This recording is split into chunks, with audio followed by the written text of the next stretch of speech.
Good morning. This is what we do every day. We wreck as much stuff as possible, and then we look at it again and figure out how we could wreck it again. Let's do this. We're about to drive really, really, really fast. That is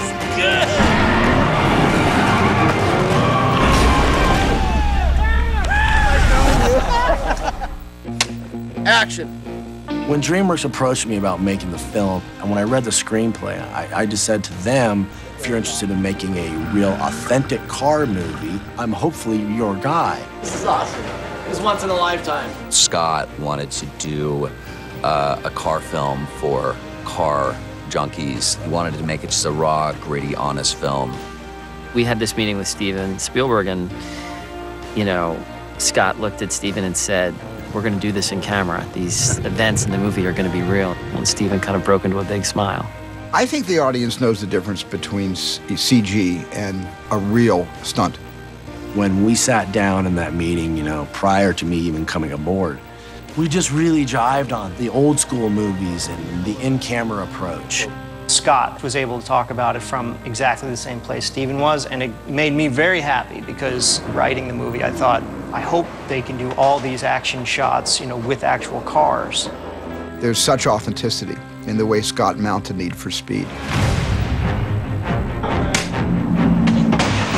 It's called Need for Speed. We need to have real speed, real action. What the rest of it? We got a lot of work to do. There's an amazing variety of cars on this movie, just like there is in the game, ranging from muscle cars to the highest hyper supercar that you can buy. A multi-million-dollar car, you don't really want to scratch the paint. So we create replicas that cost substantially less and also meet the performance requirements and the needs of production so that they can shoot more easily around the cars. I mean, they were like brand new cars with the old school body on them. All of the cars are outfitted with LS3 motors that are 490 horsepower with 490 foot-pounds of torque, special custom-built transaxle transmissions which will drive the cars at 100 miles an hour or more. They were little race cars that we could rig to and put the cameras in spots that could really travel at those speeds. But we also needed to come up with camera cars that could keep up with these supercars. Problem is, there's one dude, it's super light, and that's why they can fly out there. Most insert cars can basically do about 100. And the arm cars are not supposed to go above, like, I think it's 80 or 90 miles an hour. It's as far as an Russian armed car is supposed to go. And so I said, we got to go way faster than that. So we converted a Mustang to be a really high-speed car. We could really haul ass and chase them. We can build you a side saddle seat. I'll talk to Lance, where you can sit passenger, so he can be profiled like that, and then he can whip pan out the thing and whip pan down, and you know what I mean? Scotty wanted to put the audience inside the race car. So we wanted to have the camera feel that as well. There you go, it's in focus. They want to see some vibration, but not totally still, and we're certainly not putting the cars on a process trailer and just towing them around and making it look fast. It's going to be fast. So the rigs had to be incredibly stable because any loosey-goosiness would create this rolling shutter anomaly. At top speed? Yeah, they're even. This is 130 top. Steve Holiday was my driver, and he's a race car driver, and I was just laughing because there was times we were on 3 wheels. I was inside going, bro, we're on 3 wheels right now. You know that, right? And it's like, Rrr. He's like, I got it. And I was like, oh, God, dude. It's 2:34, according to this. That was some driving son. Before we started shooting, they wanted me to go through this crash course and just to learn how to do drifts and slides and reverse 180s and even 360s. You know, the more time you get in these cars on the track, the more confident you feel when it comes to filming. We brought Darren and Dominic out and just kind of put them through the paces and just taught them how to handle a car in slippery situations in dirt and gravel. I've never seen so much talent come out of one person in such a short period of time. That's it. Getting behind the wheel and looking down at the speedometer and realizing that I'm going 120, 125 miles an hour, weaving through traffic, and they're allowing me to do that is a dream come true. I'm happy I didn't hit the cones. I would have felt bad if I hit the cones, because the cones represent a cameraman, and so you never want to hit a cameraman. It enabled us to do coverage that you don't see.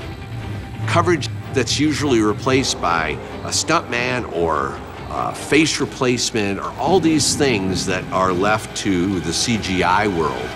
I'm having to pretend that I'm not in any fear. I'll never forget the shot down in Columbus. Aaron Paul comes up over the rise of that bridge. What I had to do was I had to fly at the camera and slam on the emergency brake and slide and almost do a full 180, but I had to stop at the cone where the camera was, just inches from it. Money! There's the car, this big, ripping up, sliding up into a full-blown close-up. The shot was insane. Are they some kind of Ferrari? Koenigsegg Agera R.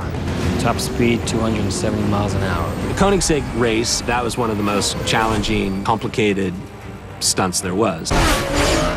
Everybody said, let's just do it in CG, and I was just adamant. I said, no, we can do this. Lance and I got to put our heads together to figure it out, how to do it. Scotty made it very clear, you know, up in the air, flipping backwards, just, you know, whirling about and a car underneath it driving. So you start from that and you work your way backward. We kind of had to go to the theory of, all right, this we have to do in pieces. There's just no way physically we can just do all of this in one shot. It was just too intricate.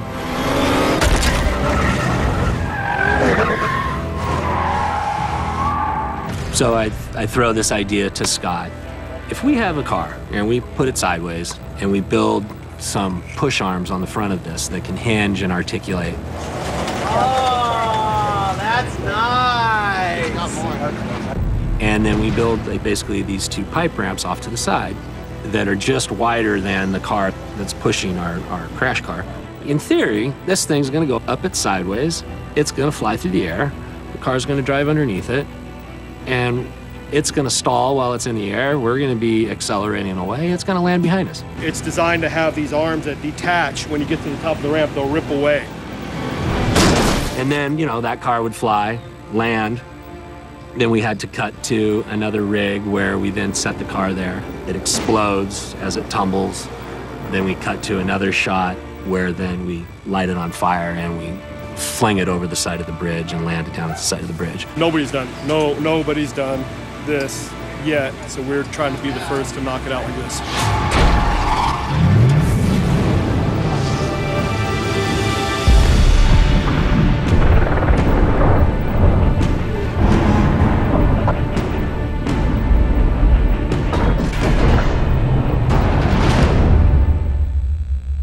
I'm around stunt driving a lot, but to see the size and scale of the stunts that we're doing on this film and just the chaos, it's pretty mind-boggling for me to see. Oh, that is good! Something that I would always say on set, don't replicate, reinvent. So it's new, it feels fresh.